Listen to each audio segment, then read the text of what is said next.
Sige po, sige po. Mag-overtime tayo ng konti. Ako bahala sa I SBS. have some questions.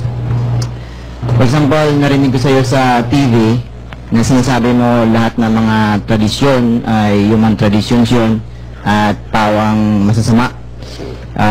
Based on Matthew 15 verse 3 and Mark 7 verse 9.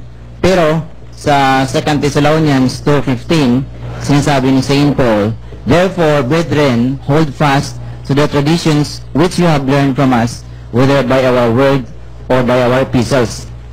Ang tradisyon din ay sinusuportahan ni San Pablo sa 1 Corinthians 11:2 at saka sa 2 Thessalonians 3:6. There is no question about that. They are teaching traditions. But traditions that is not contrary to the Bible. So not all traditions are bad, but there is what we call apostolic tradition.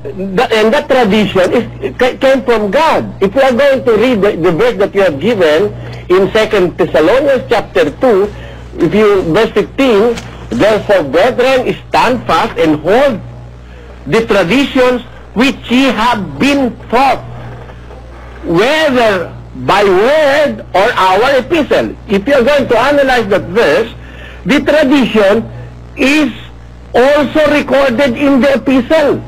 So that's apostolic tradition. Did you notice that, brother? The tradition is also recorded in the epistle or by the word of the apostles. Therefore, if you can find traditions contrary to what is written in the epistle, that is a tradition that came from unauthorized sources. And we must not believe on those. Example, according to Apostle Paul in 1 Corinthians 15, 50, 51, 52, flesh and blood cannot inherit the kingdom of God. Neither the corruptible can inherit the incorruptible.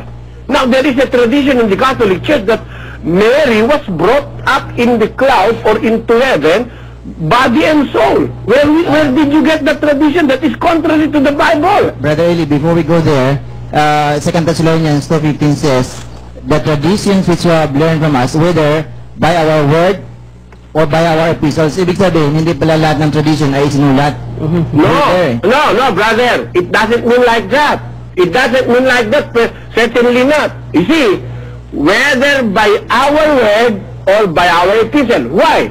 Because Paul have had the opportunity to talking to these people without epistle, without letters. And there are times when he communicate to them with letters. Sometimes he'll preach personally to them. So dalawang klaseng tradisyon, written at saka oral. O oral. Oral dahil narinig nila. Narinig nila. Ay, katunayan, tinan mo yung 1 Corinthians, it is an epistle. Can we stick to 2 Thessalonians 2:15, Brother Eli? Alin? Can we stick to 2 Thessalonians 2:15? Kasi sinasabi niyan, tradition na inyong nilaman mula sa amin sa pamamagitan ng salita o sulat. So dalawang klase pala yun. Oo nga, galing nga sa mga apostol yun. And the apostle, kahit na yun ay sinabi lang nila, dapat paniwalaan na member yun. Well, how do you come to know na yung tradisyon na yan totoo? Dahil yung sinabi nila, sinusulat din nila yun Wala naman silang sinabi na hindi nila sinulat Pati na mo babasahin ko sa yung prueba. Sa 1 John, chapter 1, verses 3 and 4. Ito sabi niya. Pakibasa, Brother. Iyong buhat sa pasimula, iyong aming narinig, iyong nakita ng aming mga mata, iyong aming namasdan at nahipo ng aming mga kamay, tungkol sa salita ng buhay. At ang buhay ay nahayag at aming nakita at kinatotohanan. At sa inyo'y aming ibinabalita ang buhay. Ang buhay na walang hanggan, nakasama ng Ama. Sa 3. Yaong aming nakita at narinig, ay siya rin naming ibinabalita sa inyo, upang kayo naman ay magkaroon ng pakikisama sa amin. At ang mga bagay na ito ay aming isinusulat upang ang ating kagalakan ay malubos. See, yung nakita namin, yung narinig namin, sinusulat namin, sabi nila. Brother, Therefore, hindi all the... lahat ay sinulat. Yung mga bagay lang. Excuse me, brother. Patapusin po natin si Brother Eli, okay? Hindi po tayo magkakaintindihan. Ano yung tinatanong niya? Nagbabatin po siya kasi kaagad eh, Brother Brother Eli. Eli, hindi kasi sinabi dyan, lahat ay sinulat. Meron! Tingnan mo na, hindi mo pa naman ako natatapos eh. Ang sabi, yung aming nakita, narinig, sinusulat namin sa inyo. Di ba? Sabi niya. Apo. O ngayon, yan eh, panahon nila San Juan, panahon nila San Pedro. Pero later, nung panahon na ni Lucas at ni Pablo, lahat ng mga sinabi ng mga apostol, sinulat na lahat. Wala nang kulang. Pakinggan mo ha, sa Lucas 1:1 hanggang 3. Yamang marami ang nagpilit mag-ayos ng isang kasaysayan noong mga bagay na naganap sa gitna natin. Alinsunod sa itinatanos sa atin nilang buhat sa pasimula ay mga saksing nakakita at mga ministro ng salita. Tuloy. Ay minagaling ko naman pagkasiyasat na lubos ng pangyayari ng lahat ng mga bagay mula ng una na isulat sa iyong sunod-sunod. Kagalang-galang na Teofilo. O, kita mo, pagkatapos siya sa atin ni San Lucas, lahat ng bagay, sinulat ko kayong lahat. Pagka sinabi mo pag merong hindi nakasulat, ayaw ka na lang maniwala sa Biblia. Eh kasi pagkasiyasat niya, sinulat niya lahat. Ito, prema ko sa'yo, ha? Yung hindi na isulat ni Pablo, ni Mateo, ni Marcos, ni Lucas, ay ni Juan, eh isinulat ni Lucas. At yun mo, bibigyan kita halimbawa, na isulat na nga lahat. Sa 20:35 ng gawa, hindi sinulat ito ng mga naunang ebanghelista, pero siya sinulat niya eh. Basa. Nagbigay halimbawa ako sa inyo sa lahat ng mga bagay.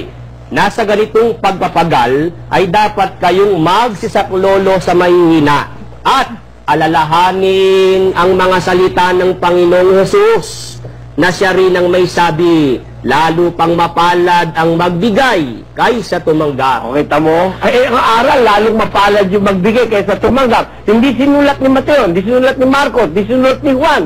Eh, pero sinulat ni Lucas. Dahil sabi niya, nang masiyasat niya lahat-lahat, isinulat niya na lahat-lahat. O, ano pa kayo sasabihin mong hindi nakasulat Ito na ang hindi na tradisyon? isulat, Brother Eli. Ha? Ito hindi na isulat. Saan mababasa sa Biblia, kapitulo at saka versikulo, na ang Bagong Testamento ay mayroong 27 books and only 27 books. At sino nagsabi na there are 27 books? Saan mababasa sa Biblia na? Kapitulo o versikulo? Na? Na there are 27 books of the New Testament. Ay, ganito yon. Yung sinasabi mong 27 books of the New Testament, parang ibig mo sabihin, hindi nakasulat na 27, di ba? Sa ang kapitulo at sa versikulo nga. Oh, hindi, ang ibig mo ba sabihin, dahil hindi nakasulat yun, hindi ka naniniwalang 27 lang. Hindi Gano'n? nakasulat yun. Sino nagsabi na there are 27 books in the New Testament? Ganito yun, kapatid. Ang mga books, kasi hindi naman panahon natin nasulat yan eh. It was written way back 2,000 years ago. Ngayon, nung yan ay makita ng mga scholars, ikinumpile yan, lumitaw there are 27 na available. No? Sandali, wag ka muna sasagot, makinig ka muna, maintindihan mo ko. Ako kasi hindi naniniwalang 27 lang yan eh. Yung 2 Corinthians, yung 1 Corinthians yan, hindi naman 1 Corinthians yan, 2 Corinthians na yan eh.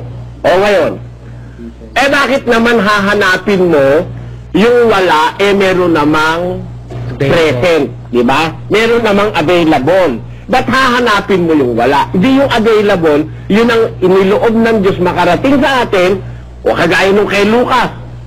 Eh totoo, kay Lucas ka lang bumasa, malalaman mo na lahat. Dahil sabi niya, sinulat niya lahat eh. O kita mo, di wag mo nang basahin yung Mateo, wag mo nang basahin yung Juan. Kung basahin mo si Lucas, ano pa, kulang nun. Eh sinulat niya nga lahat-lahat. O kita mo na. Kaya kung mag-uusap tayo, kung kumpleto ba yung dalawa lang eh, pwede na.